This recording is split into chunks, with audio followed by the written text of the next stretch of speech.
किसी ने बड़ी कमाल की बात लिखी है साथियों कि सियाह रात नहीं लेती नाम ढलने का, यही तो वक्त है सूरज तेरे निकलने का। नमस्कार, जय हिंद साथियों। रीट एग्जाम 2021 हेतु सामाजिक अध्ययन के लिए टॉपिक वाइज जो मैराथन टेस्ट सीरीज चला रहे हैं, सीरीज संख्या आज 60, सरकार गठन और कार्य, ये जो यूनिट है यहाँ से सवालों का संकलन किया जा रहा है। संसद, राज्यसभा, लोकसभा, इस बिंदु से जुड़े हुए सवालों का हम संकलन अभी कर रहे हैं। वीडियो को आप लाइक कर दीजिएगा, शेयर कर दीजिएगा, पहली बार देख रहे हैं तो सब्सक्राइब भी कर लीजिएगा। कई बार साथियों इस शाम वाली सीरीज़ का नोटिफिकेशन नहीं जाता है, तो नोटिफिकेशन आपको मिले चाहे नहीं मिले 8 या 9 के बीच में रोज़ शाम को आके चैनल पर आप ये वीडियो देख लिया करें। बहुत महत्वपूर्ण है, परीक्षा के अंदर यकीनन यहाँ से सवाल आएंगे। टेलीग्राम चैनल भी ज्वाइन कर सकते हैं आप, कवि आदिगणेश हिंदी नाम से अपना टेलीग्राम चैनल है। जो आज सुबह विराम चिन्ह वाला वीडियो डाला था उसकी भी पीडीएफ है जो कुछ ही देर में टेलीग्राम चैनल पर डाल दी जाएगी। प्रारंभ करते हैं सवालों का। पहला सवाल है आज की सीरीज में, संसद में वर्ष में कम से कम कितने अधिवेशन बुलाना आवश्यक है? 3, 4, 5 या 2? बताइए। उत्तर हो जाएगा 2। संसद में वर्ष में कम से कम 2 अधिवेशन बुलाना आवश्यक है और दोनों अधिवेशन के बीच 6 माह से अधिक अंतर नहीं होना चाहिए। और वैसे हम बात करें तो सामान्यतः प्रतिवर्ष संसद के 3 अधिवेशन सत्र है जो बुलाए जाते हैं। बजट अधिवेशन, मानसून अधिवेशन और शीतकालीन अधिवेशन, ये 3 बुलाए जाते हैं। अगला सवाल देखिए, संसद की बैठक का स्थगन अधिकार किसको है? संसद की बैठक का स्थगन अधिकार किसको है? राष्ट्रपति को, अध्यक्ष को, प्रधानमंत्री को या फिर राज्यपाल को? तो किसको है? उत्तर हो जाएगा अध्यक्ष को। वहीं हम बात करें जो सत्रावसान होता है उसका अधिकार है राष्ट्रपति को। सत्रावसान का अधिकार राष्ट्रपति को है और बैठक का स्थगन करने का अधिकार जो है वो अध्यक्ष को है। अगला सवाल है, भारतीय संसद सदस्यों की योग्यताएं किस अनुच्छेद में वर्णित है? 84 में, 120 में, 105 में या कोई भी नहीं? तो क्या उत्तर हो जाएगा? किस आर्टिकल के अंदर भारतीय संसद सदस्यों की योग्यताएं है जो उल्लेखित है? उत्तर होगा ए, 84 के अंदर। व्याख्या देख लेते हैं अन्य अनुच्छेदों की। 120 नंबर का जो आर्टिकल है इसके अंदर है, आर्टिकल 120 में हिंदी व अंग्रेजी संसद की कार्यकारी भाषा होगी। 105 आर्टिकल में संसद सदस्यों को भाषण की स्वतंत्रता ये है। वहीं आर्टिकल 101 व 102 में संसद सदस्यों की निर्योग्यताओं का वर्णन है। वहीं संविधान में अंग्रेजी भाषा को 15 वर्ष का ही समय दिया गया था अंग्रेजी भाषा को, परंतु 1963 राजभाषा अधिनियम हेतु निरंतरता की अनुमति दे दी गई। अगला अपना सवाल है, संसद की कार्यवाही का प्रथम जो 1 घंटा होता है 11 से 12 के बीच वाला, वो कहलाता है प्रश्नकाल, शून्यकाल, वार्ताकाल या फिर अल्प प्रश्नकाल?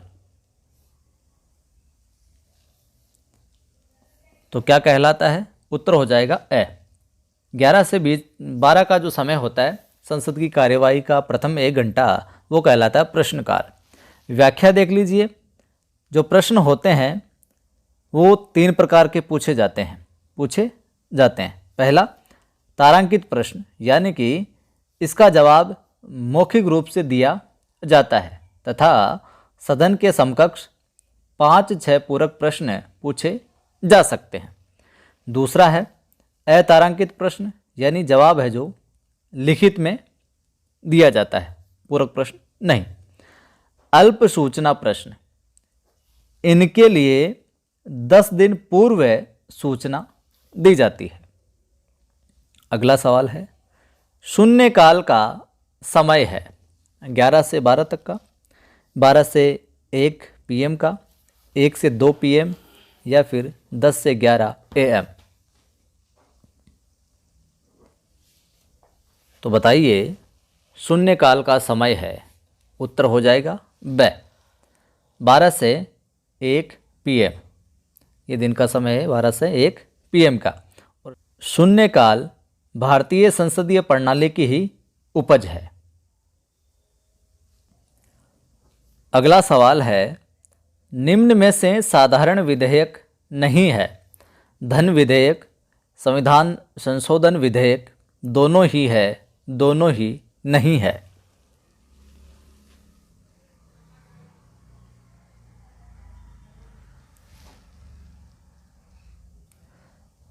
उत्तर हो जाएगा द, दोनों ही ये जो है वो साधारण विधेयक नहीं है। व्याख्या देखिए, इन दोनों को छोड़कर बाकी साधारण विधेयक होते हैं। साधारण विधेयक को किसी सदस्य द्वारा किसी भी सदन में पेश किया जा सकता है तथा इन विधेयकों पर 3 वाचन का प्रावधान है।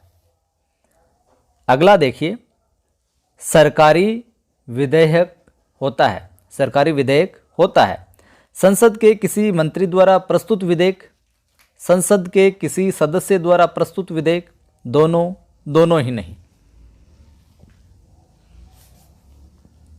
क्या उत्तर हो जाएगा ए। सरकारी विधेयक कौन सा होता है? संसद के किसी मंत्री द्वारा प्रस्तुत विधेयक, और संसद के किसी सदस्य द्वारा प्रस्तुत विधेयक गैर सरकारी विधेयक कहलाता है। अगला देखिए, यदि कोई विधेयक लोकसभा ने पारित किया है तथा राज्यसभा के पास लंबित पड़ा है और लोकसभा है जो भंग हो जाती है तो पारित विधेयक कहलाता है। या पारित विधेयक समाप्त नहीं होगा, पारित विधेयक समाप्त हो जाएगा, विधेयक 6 महीने तक रहेगा, या इनमें से कोई नहीं।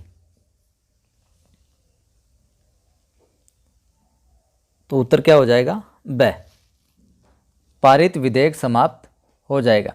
यानी कि कोई विधेयक जो होता है लोकसभा में पारित हो गया है और राज्यसभा के पास वो लंबित पड़ा है पारित होने के लिए, और लोकसभा उसी दौरान क्या हो जाती है? भंग हो जाती है, तो वो जो पारित विधेयक होता है वो क्या?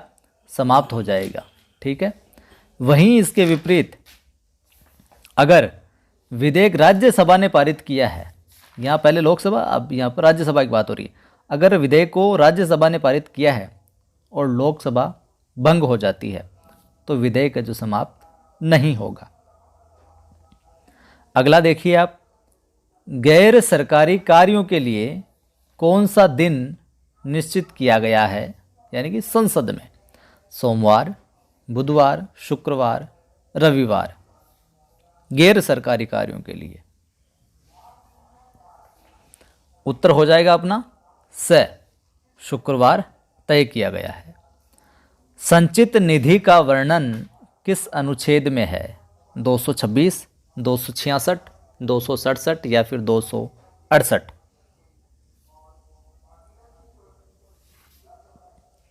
तो बताइए संचित निधि का वर्णन किस अनुच्छेद में है? उत्तर हो जाएगा ब, 266 में। वहीं आर्टिकल 267 में संसद आकस्मिक निधि का गठन है जो करती है। अगला सवाल देखिए, वीडियो को आपने लाइक नहीं किया तो लाइक कर दें, शेयर भी कर दें, और रोज़ाना शाम 8 और 9 के बीच में ये सीरीज डाली जाती है, ज़रूर देखा करें रोज़। अगला है अपना, छाछ का सिद्धांत है बजट में पारित व्यय राशि खर्च नहीं होने वाली राशि का संचित निधि में चला जाना, बजट में पारित व्यय राशि खर्च नहीं होने पर राशि को अन्य कार्यों में उपयोग करना, केवल ए या फिर केवल ब?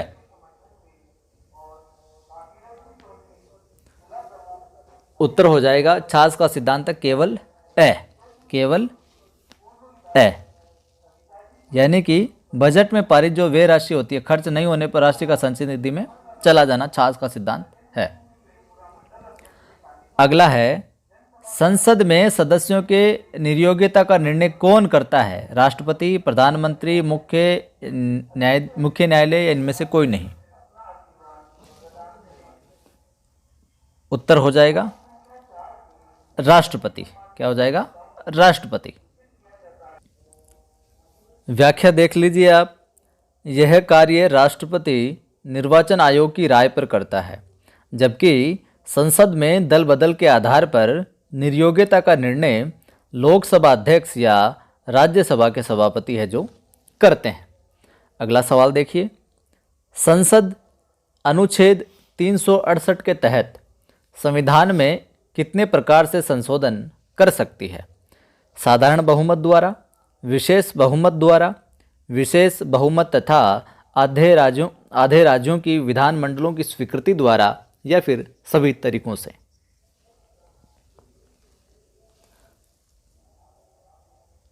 उत्तर हो जाएगा इन सभी तरीकों से। वहीं व्याख्या देख लीजिए। संसद की संवैधानिक शक्ति सीमित है। यह संविधान के मूल ढांचे में परिवर्तन नहीं कर सकती। अगला सवाल देखिए, और टेलीग्राम का चैनल का जो लिंक है वो आपको डिस्क्रिप्शन में भी मिल जाएगा। लोकसभा का उम्मीदवार चुनाव में कितनी राशि खर्च कर सकता है? लोकसभा का उम्मीदवार 70 लाख, 77 लाख, 80 लाख या फिर 50 लाख? तो क्या उत्तर हो जाएगा? कितनी खर्च कर सकता है? 77 लाख, 77। जबकि विधानसभा का जो उम्मीदवार है वो 30.8 लाख रुपए खर्च कर सकता है। यह पहले क्या था, इसमें 70 लाख लोकसभा में और 28 लाख है जो विधानसभा में खर्च कर सकता था, परंतु बिहार विधानसभा चुनाव 2020 से पहले 10% की बढ़ोतरी कर दी गई। ये लेटेस्ट अपडेट है। आगे देखिए, और हमारा प्रयास है जिन आंकड़ों में परिवर्तन हुआ है वो आंकड़े आपको बिल्कुल ताज़ा आंकड़े जो हैं, करंट जो हैं, वो उपलब्ध करवाए जाएं, ताकि पुरानी गाइडों में आपको भ्रम पैदा नहीं हो। अगला है अपना, राज्य परिषद का नाम राज्यसभा किया गया 1951 में, 1952 में, 1953 में या फिर 1954 में? तो बताइए, राज्य परिषद का नाम राज्यसभा कब किया गया? उत्तर हो जाएगा 1954 में। वहीं राज्यसभा की शुरुआत भारत सरकार अधिनियम 1919 से मानी जाती है। अगला सवाल है, विश्व का सबसे शक्तिशाली द्वितीय सदन है? सीनेट अमेरिका का, लॉर्ड सभा ब्रिटेन का, राज्यसभा भारत या इनमें से कोई नहीं? उत्तर है, शक्तिशाली द्वितीय सदन कौन सा है विश्व में? Senate America. वहीं लॉर्ड सभा ब्रिटेन विश्व का कमज़ोर द्वितीय सदन है। भारत की राज्यसभा की बात करें तो ये सीनेट से निम्न है तथा लॉर्ड सभा से उच्च है। अगला सवाल है, राज्यसभा का गठन हुआ 3 अप्रैल 1952, 4 अप्रैल 1952, 5 अप्रैल 1952 या कोई नहीं? उत्तर हो जाएगा 3 अप्रैल 1952 को राज्यसभा का गठन है जो हुआ था। और आर्टिकल 80(1) में इसमें सदस्य संख्या अधिकतम 250 हो सकती है, यह वर्णन किया गया है। अगला सवाल है, राष्ट्रपति द्वारा राज्यसभा में 12 सदस्यों का मनोनयन होता है, किस अनुच्छेद में वर्णित है? 80(1) में, 82, 83 या फिर 84 में? उत्तर हो जाएगा आर्टिकल 80(3) के अंदर यह वर्णित है कि राष्ट्रपति द्वारा राज्यसभा में 12 सदस्यों का मनोनयन किया जाता है। वहीं राज्यसभा में मनोनीत सदस्यों की विधि का मूल स्रोत है जो वो आयरलैंड से है। अगला सवाल है, राज्यसभा में सर्वाधिक प्रतिनिधित्व किस राज्य का होता है अभी? उत्तर प्रदेश, मध्य प्रदेश, राजस्थान या फिर गुजरात? उत्तर हो जाएगा ए, उत्तर प्रदेश का। उत्तर प्रदेश 31 सीटें, राजस्थान 10 सीटें राजस्थान से। अगला है, राज्य व केंद्र शासित प्रदेशों का राज्यसभा के लिए निर्धारित सदस्य का जो उल्लेख है किस अनुसूची में मिलता है?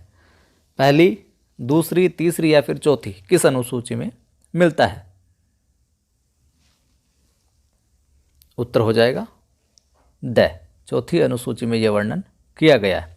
और यह जो आवंटन है वो 2026 तक नो चेंज रहेगा, बिल्कुल बदलाव इसमें नहीं होगा। अगला सवाल है, राज्यसभा एक स्थायी सदन है जिसे भंग नहीं किया जा सकता, किस अनुच्छेद में वर्णित है? राज्यसभा एक स्थायी सदन है जिसे भंग नहीं किया जा सकता। आर्टिकल 83, आर्टिकल 84, 80 के अंदर चौथा, 99 या फिर 89? क्या उत्तर हो जाएगा? उत्तर हो जाएगा ए, आर्टिकल 83 के अंदर वर्णित है ये। व्याख्या देख लीजिए। अनुच्छेद 84 के अंदर राज्यसभा सदस्यों को निर्वाचन है उनका वह अप्रत्यक्ष रूप से, जिसमें राज्यसभा प्रत्याशी को कम से कम 10 विधानसभा सदस्यों द्वारा प्रस्तावित होना जरूरी है। वहीं अनुच्छेद 99 में राज्यसभा सदस्य त्यागपत्र उपराष्ट्रपति को देता है। 89 आर्टिकल के अंदर उपराष्ट्रपति राज्यसभा का पदेन सभापति होता है। ये थे आज की सीरीज़ के अंदर कुछ महत्वपूर्ण सवाल। लाइक कर देना, नहीं किया तो शेयर कर देना। पहली बार देख रहे हैं तो चैनल को सब्सक्राइब करके बेल आइकन को क्लिक कर लेना। और लगभग रीड से जुड़ी हुई सभी चीज़ें हैं जो प्लेलिस्ट में आपको मिल जाएगी। इंग्लिश का कंप्लीट कोर्स मिल जाएगा आपको, जिसमें 6 घंटे का वीडियो है ग्रामर का, बाकी टीचिंग मेथड, हिंदी की शिक्षण विद्या मिल जाएगी। मनोविज्ञान की 80 से ज़्यादा टेस्ट सीरीज डाली हुई है और 1 तारीख के बाद में एक ज़बरदस्त सीरीज आने वाली है। 4-5 वीडियो होंगे जिसके अंदर कंप्लीट मनोविज्ञान के बेहतरीन प्रश्नों का संकलन किया गया है, तो वो वीडियो भी मिलेंगे आपको। साथ ही साथ सामाजिक की ये सीरीज चल रही है, कभी कभार शाम को नोटिफिकेशन नहीं मिलता है तो चैनल पर आकर 8 और 9 बजे के बीच में आप वीडियो देख लिया करें। और टेलीग्राम का जो लिंक है डिस्क्रिप्शन में दिया हुआ है, जुड़ सकते हैं। फिर मिलते हैं।